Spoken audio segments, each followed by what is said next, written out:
A algunos hermanos de la iglesia para pedir oración por su salud.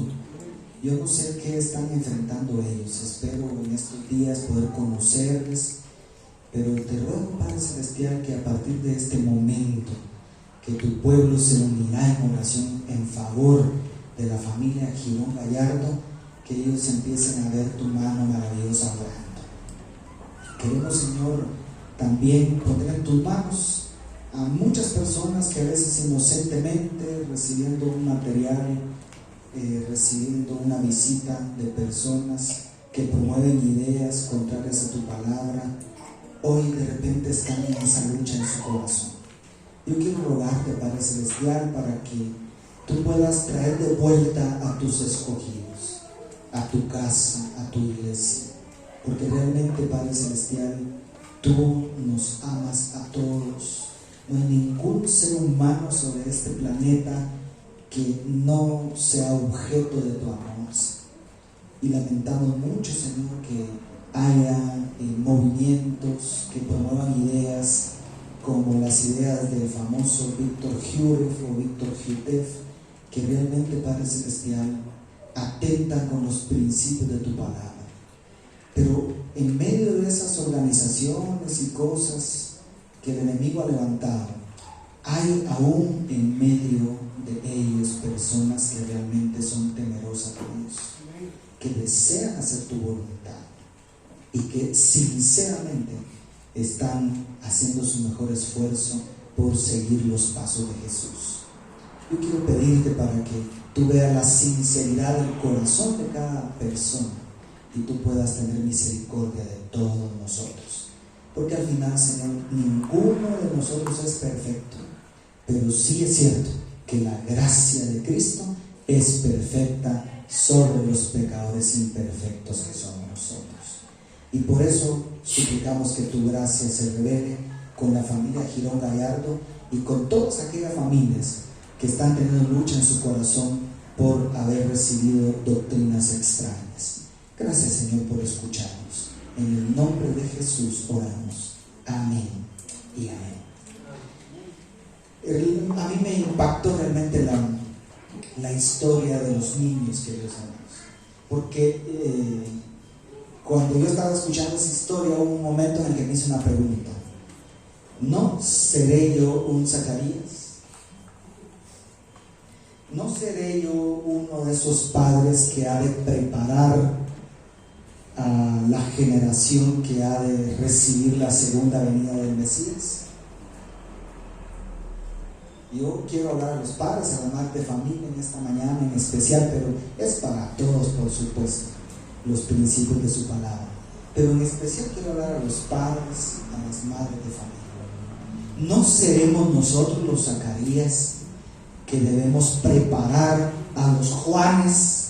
Recuerden ustedes que Juan es el cumplimiento de la profecía de la venida de Elías, pero hay un tercer Elías y último Elías, porque ahí andan apareciendo quintos Elías ya.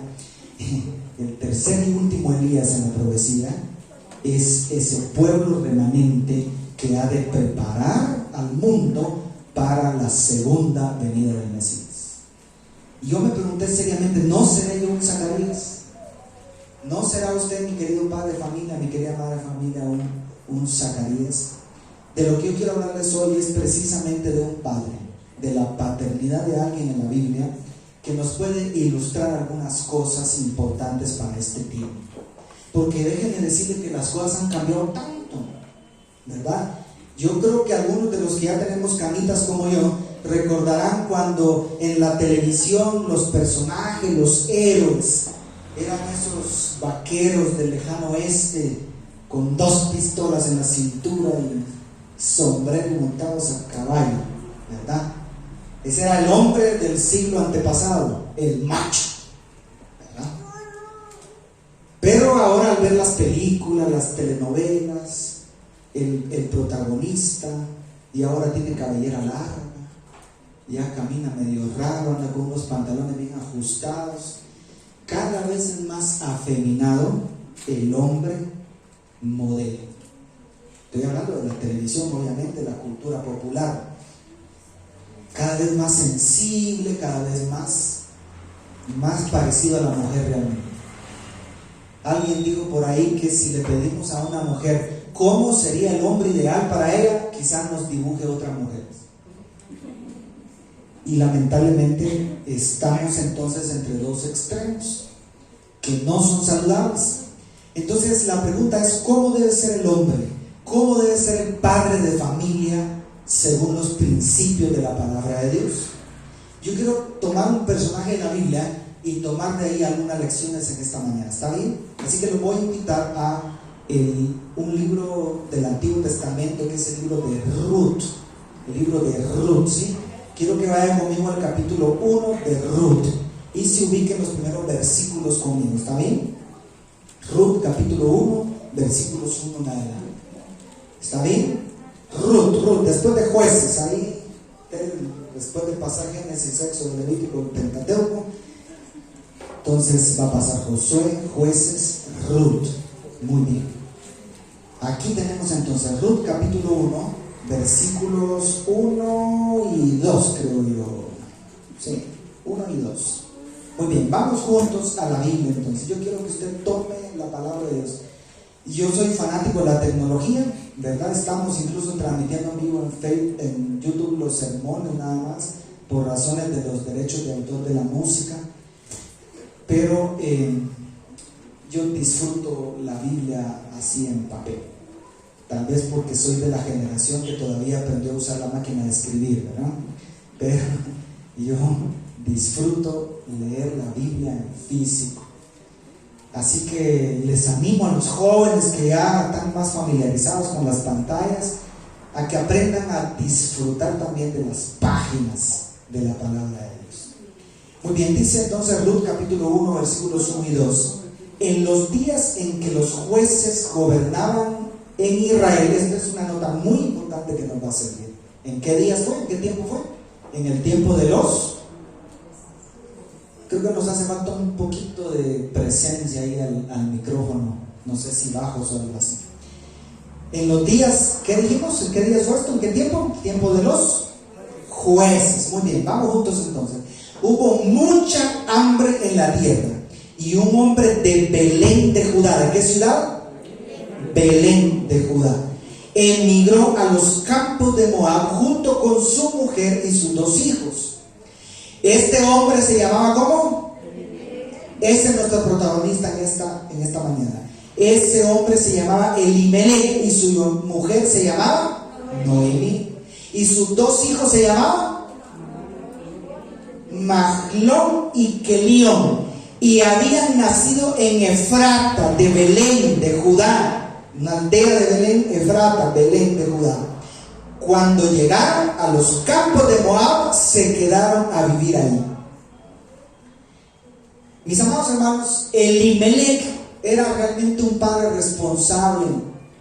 La crisis vino y este hombre, en su desesperación, ¿qué hacer para poderle brindar sustento a su familia? ¿Usted se imagina la tremenda decisión que tomó? De paso, Mahlón y Kelión significan literalmente enfermizo y debilucho.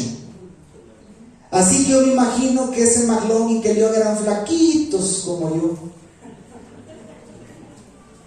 Se enfermaban mucho de las amígdalas como yo cuando era niño. Terrible. Así que Elimelech, en parte quizá por la pésima salud de sus hijos, se vio en una desesperante situación y decidió irse de Belén a Moab. Estamos hablando que en la actualidad, con los caminos mejorados de ahora y todo, hay más de 128 kilómetros. Recuerde que no había, ¿cómo se llama aquí? Xelabús, ¿cómo se llama? Álamo, ¿cómo se llama? No había nada de eso. Así que seguramente a pie 128 kilómetros de Belén hasta Moab. No solamente era una gran distancia en kilómetros, sino que era una gran distancia en muchos sentidos.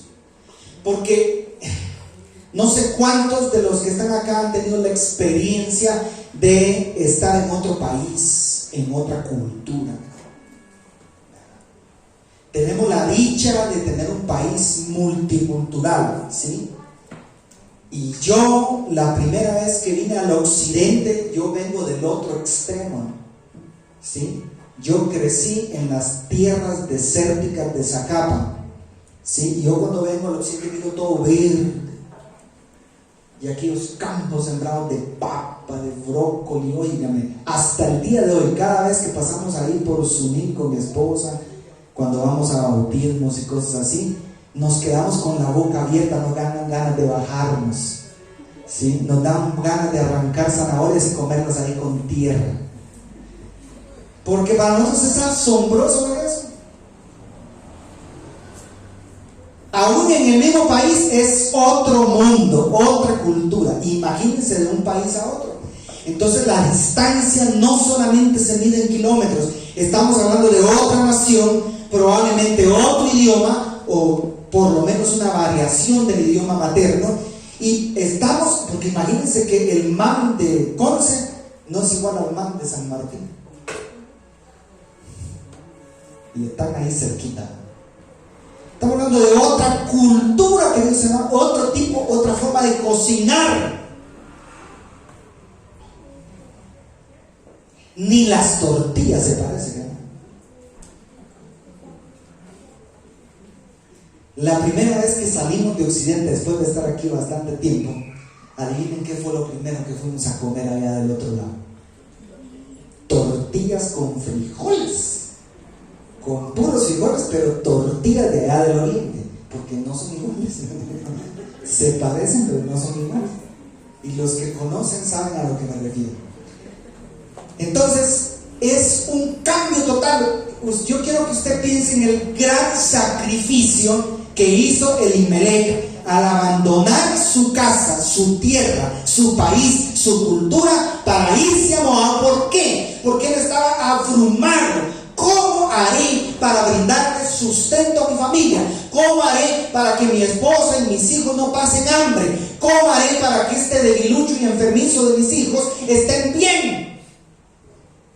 Porque la verdadera paternidad es una paternidad protectora, proveedora, sustentadora, queridos hermanos.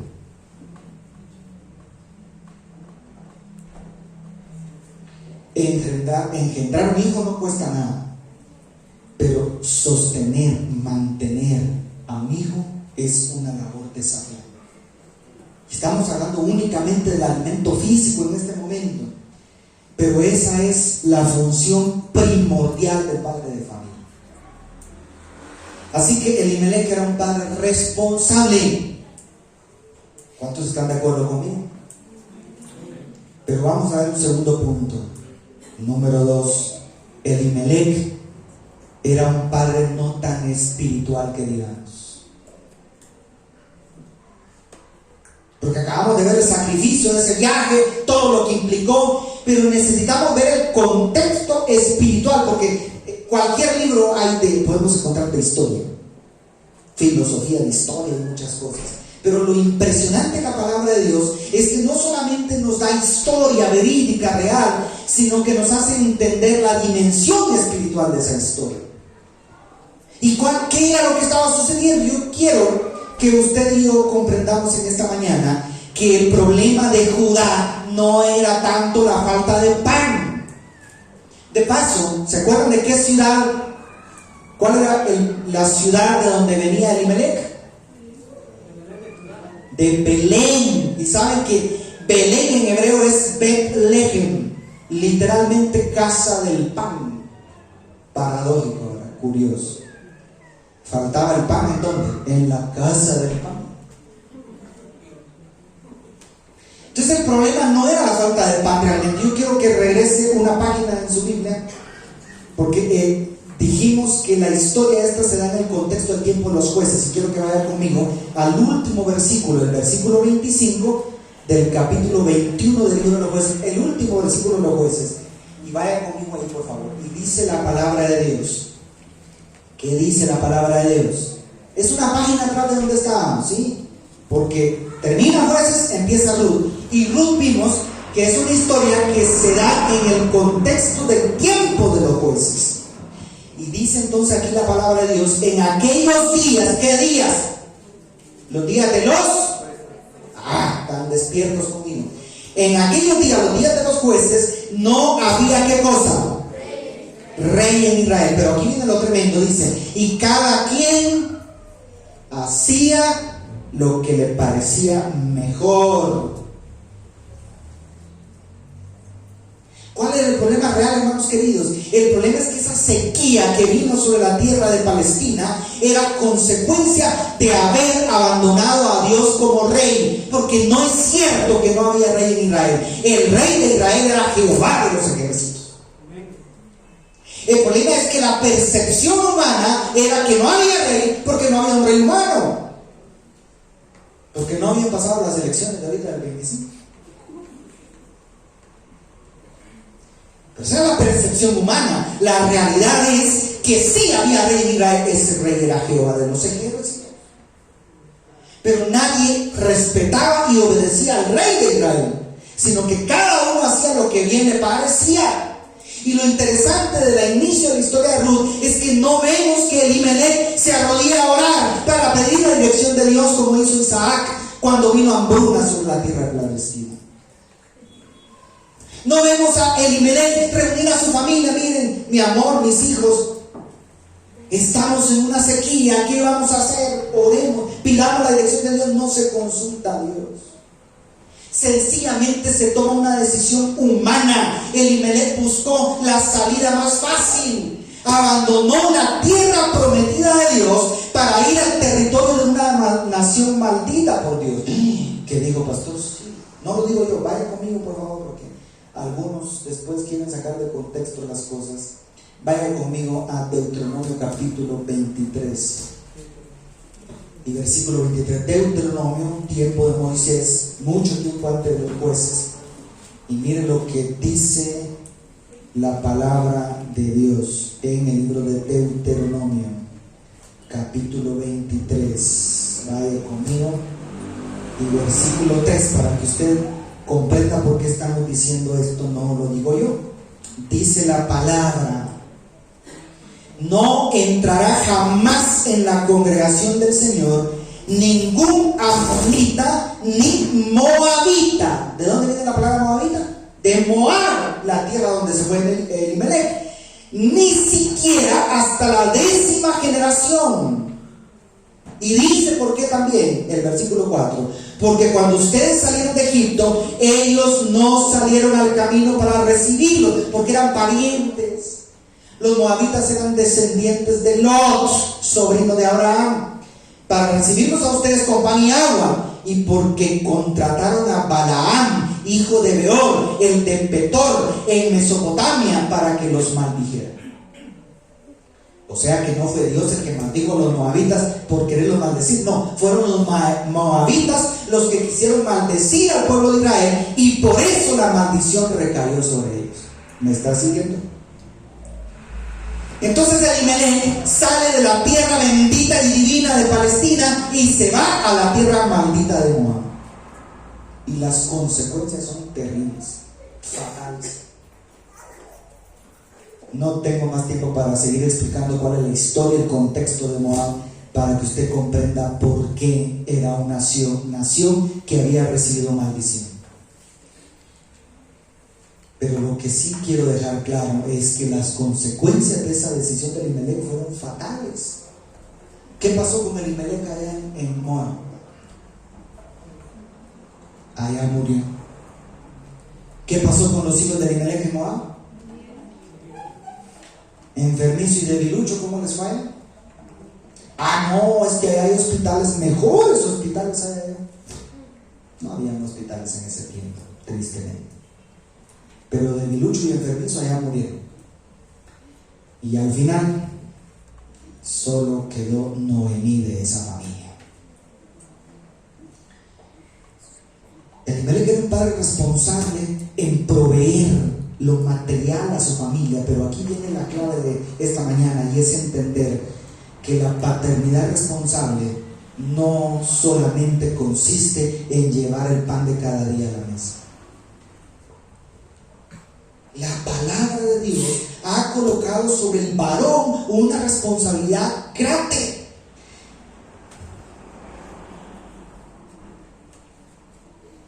Eso de ser cabeza de hogar, lo digo empezando por mí, no es tanto un privilegio, es más una responsabilidad.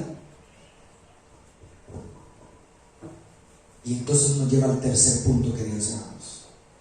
Elimelech, su nombre es la clave para entender el plan de Dios. ¿Sabe qué significa Elimelech? La palabra El en hebreo significa Dios, en el sentido del poderoso. Y la palabra Melech o Melech significa rey. Literalmente traducido, Elimelech significa mi Dios es rey. ¿Qué significa? Mi Dios es rey. Y esto nos recuerda que sí había rey en Israel. ¿Quién era rey? Dios, Jehová de los ejércitos. La sequía era consecuencia del pecado, de la apostasía del pueblo. No necesitaban emigrar, no necesitaban ir a pedir asilo a Moab, ni a Estados Unidos, ni a ningún otro lado. Lo que necesitaban era arrepentirse. Un padre de familia no solo provee recursos, no solo lleva dinero, el gasto, no sé cómo le dicen aquí. No solo eso, sino que lo más importante del padre de familia es que provee liderazgo. ¿Qué dije? No basta repetir una vez. ¿Qué es lo primordial que debe proveer el padre? Es liderazgo. Hermanos queridos, si yo por vejez, que ya me estoy poniendo viejo, o por invalidez, un accidente, por lo que sea, ya no puedo producir, ya no puedo traer dinero a la casa, por eso dejé de ser padre. Estoy hablando a padres que están en silla de ruedas, que están postrados en una cama. ¿Por eso dejaron de ser padres de familia? No, porque no importa si un padre de familia tuvo un accidente, ya no puede trabajar, sigue proveyendo liderazgo. ¿Qué dije? Liderazgo. Pero tristemente vivimos en una sociedad de padres ausentes. Y no solo hablo de los que se fueron a Estados Unidos, sino hablo de los que nunca están para jugar con los hijos, los que nunca están para corregir a los hijos, los que nunca están para nada. Padres ignorados en esta sociedad en la que vivimos.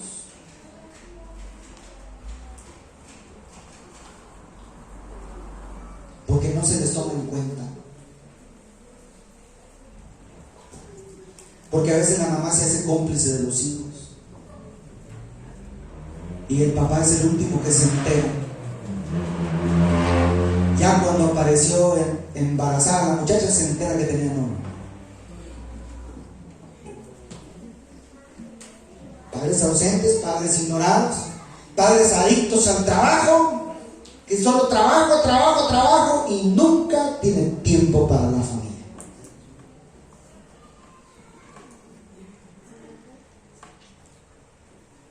Estoy hablando para mí, que también soy padre de familia, queridos. Ser cabeza de hogar no significa abusar de la autoridad, aclaro. No en la figura del macho con las dos pistolas, con el puro en la boca que salía antes en la televisión. Pero tampoco es el afeminado que nos ponen ahora en las novelas, ¿sabes? Con el pelo largo y hasta sacude la cabeza,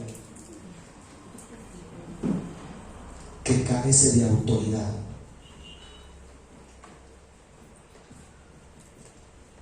Significa Elimelech, significa mi Dios es rey.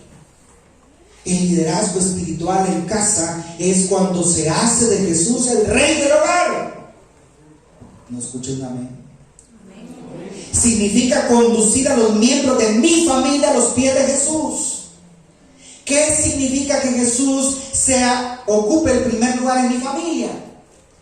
Implica, queridos hermanos, que Él ocupe el primer lugar en todas las cosas, que nos sometamos a su palabra, que respetemos su señorío en todo, incluyendo la administración del tiempo, el cuidado de nuestra salud, la administración de los talentos que Dios ha repartido a los diferentes miembros de la familia, la administración de los recursos financieros.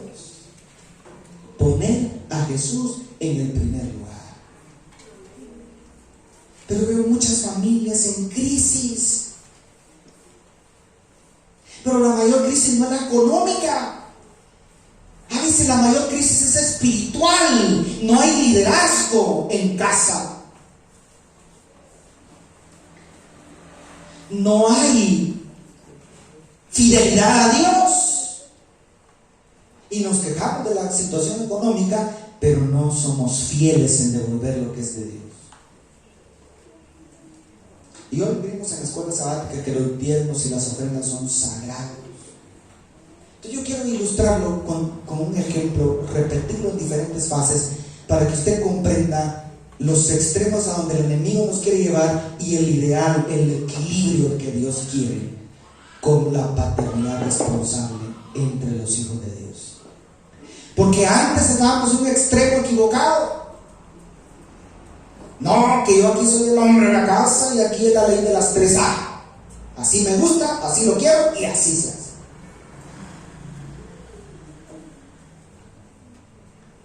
Y entonces el papá llegaba con su hijo a la escuela, al colegio, y le decía: aquí donde vas a estudiar porque yo digo. Y los patojos se escapaban de la escuela por eso.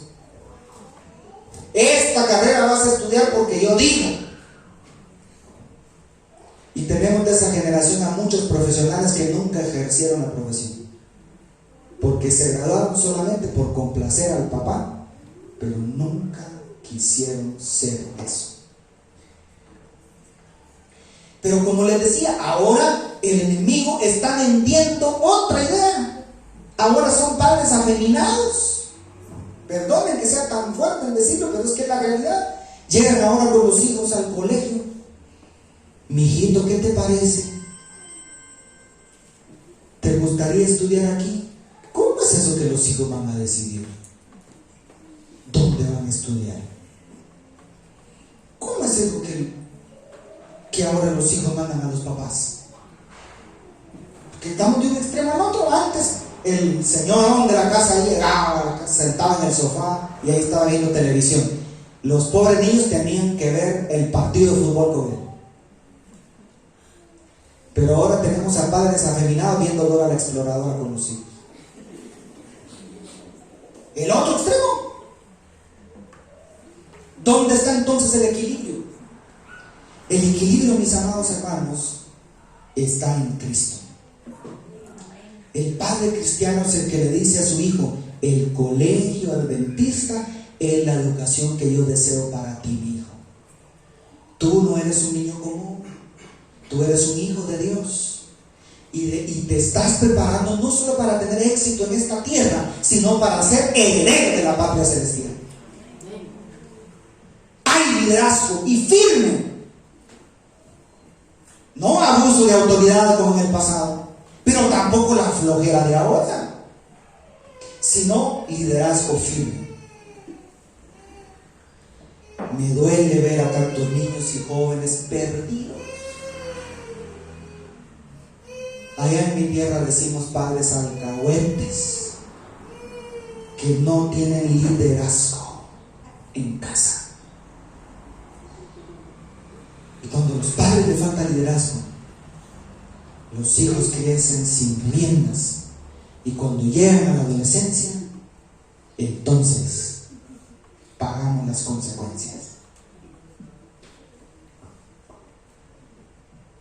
Imagina a sus hijos cuando tengan mi edad, cuando tengan la edad de Juan Carlos Gómez, la edad de Sergio.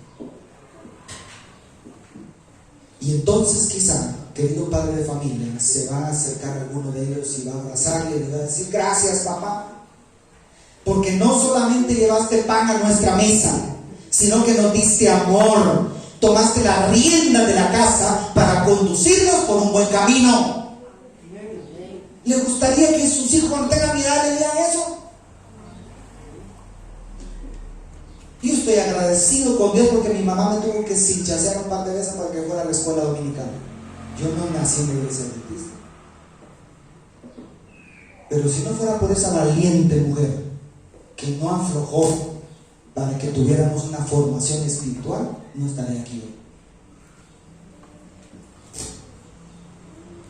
Imagine a sus hijos y a sus nietos, si ya tiene, a su alrededor, allá en la Nueva Jerusalén. Y hay muchos quizás dirán: gracias, papá, porque no solo proveíste para nuestras necesidades terrenales, sino que fuiste un líder que por medio de su ejemplo nos trajo a la patria celestial.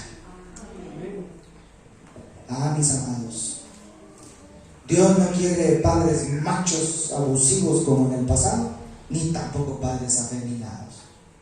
Dios quiere verdaderos hombres que sean líderes, sacerdotes espirituales de su casa. Ay, pastor, pero si ya no está el esposo. Pues cuando no está el esposo, la mamá es el jefe de turno, como dicen allá. Y hay mujeres más machas que los machos. Hay mujeres valientes. Pero yo quiero decirles en esta mañana que este día que el mundo celebra el Día del Padre, Dios quiere que reflexionemos que tenemos una responsabilidad que tiene consecuencias eternas. Eternas. Consecuencias eternas. A mí me gustaría disfrutar de la Nueva Jerusalén al lado de mi esposa y mis hijos. ¿A cuánto les gustaría disfrutar con su familia de la Nueva Jerusalén? ¿Hay alguien esta mañana que quiera decir: Señor, perdóname, no he sido un buen líder, quiero serlo a partir de ahora? ¿Cuántos padres quieren ponerse de pie y decir: Señor, quiero ser un buen líder conforme al corazón de Dios?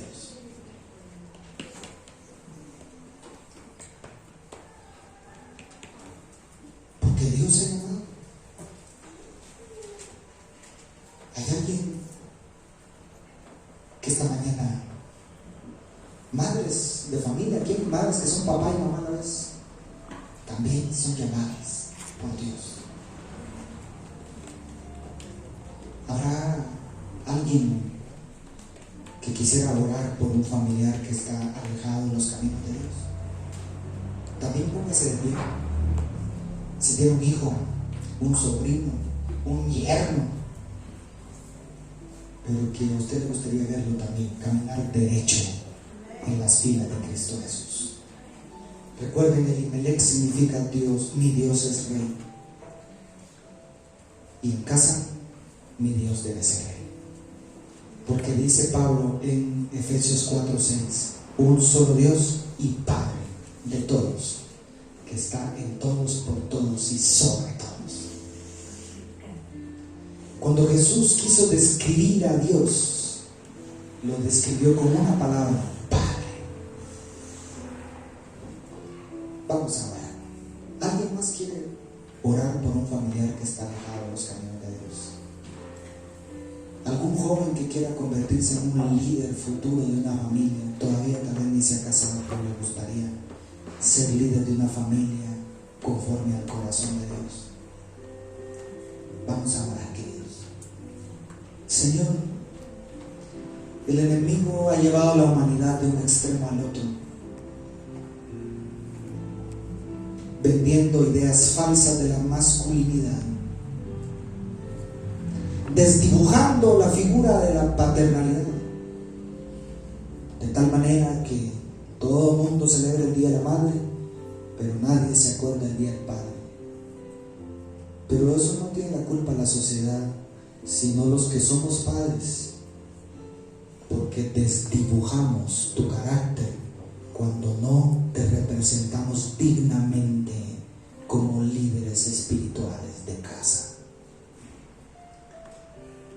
Señor querido, ayúdanos como Elimelech a ser responsables comprender el sustento de cada día en casa. Pero por favor, ayúdanos a ser más responsables aún con brindar liderazgo espiritual en la familia. Porque los padres, los cabezas de hogar hemos sido llamados para guiar a la familia, a ese pequeño rebaño, a las puertas de esa gran ciudad que nos espera. Oh, Señor, esta mañana te pido por esos padres de familia que tal vez se sienten mal porque fueron muy duros y necesitan quizá pedirle perdón a sus hijos.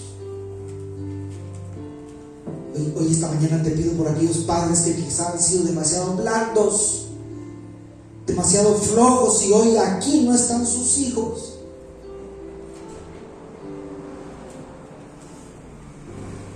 Te pido, Señor, que tengas misericordia de sus muchachos y los traigas de vuelta. Esta mañana te pido, Señor, por ese hijo, esa hija que un día estuvo en esta casa adorándote y hoy está lejos de tus caminos. Permite, Padre Celestial, que empezando por mi casa, como dijo Josué, pueda haber un liderazgo firme y paternal, un verdadero reflejo del carácter maravilloso de nuestro Padre Celestial. Oh Dios, cuánto necesitamos ser como tú, para que nuestros hijos quieran ser como Jesús. Por eso oramos, Señor, esta mañana. Por eso te suplicamos que envíes el Espíritu Santo para que tome el control de nuestras vidas y nos conduzcas a construir familias que sean un verdadero pedacito de cielo en esta tierra. Gracias, oh Dios, por escucharnos. Ayúdanos a recordar la frase de hoy: Elimelech, en esta casa mi Dios es rey. En el nombre de Jesús oramos. Amén y amén.